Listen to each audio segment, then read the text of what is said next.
दोस्तों, मैं हर्षिता। आप देख रहे हैं लोक समाचार 24/7, प्रतिदिन एक जज्बा। तो आइए चलते हैं आज की कुछ खास खबरों की ओर।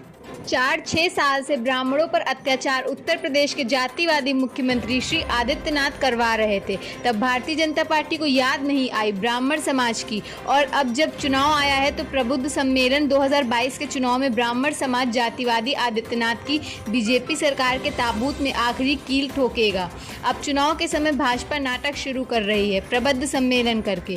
सरकार द्वारा किए गए अत्याचारों को ब्राह्मण समाज भूला नहीं है। 2017 में अब तक प्रदेश में सबसे ज्यादा हत्याएं ब्राह्मण समाज के लोगों की हुई। प्रदेश का कोई जनपद नहीं था जहां ब्राह्मण को प्रताड़ित नहीं किया गया और सरकार चुप बैठी रही। ब्राह्मण समाज की उपेक्षा की गई। ब्राह्मण समाज समझ चुका है कि कांग्रेस ही उनका असल परिवार है, जिसने नेतृत्व के रूप में 6 मुख्यमंत्री ब्राह्मण दिए। 2022 के चुनाव में ब्राह्मण समाज निर्णायक भूमिका निभाएगा और बीजेपी की आदित्यनाथ सरकार के ताबूत में आखिरी कील ठोकेगा।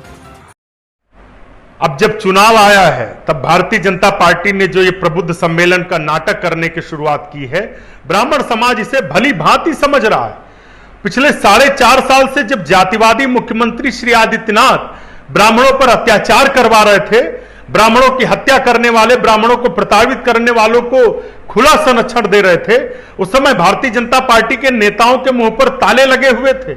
खुशी दुबे का क्या अपराध है? जो 3 दिन पहले आई नवविवाहिता, उसे 1.5 साल से आदित्यनाथ जी ने जेल में डाल रखा है।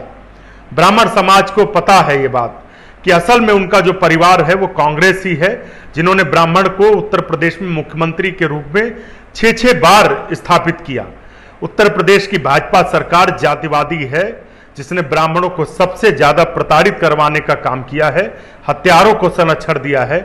आने वाले 2022 के चुनाव में ब्राह्मण समाज जातिवादी भारतीय जनता पार्टी की आदित्यनाथ सरकार की ताबूत में आखिरी कील ठोकने का काम करेगा। ऐसी ही खबरों को देखने के लिए सब्सक्राइब करें हमारे चैनल।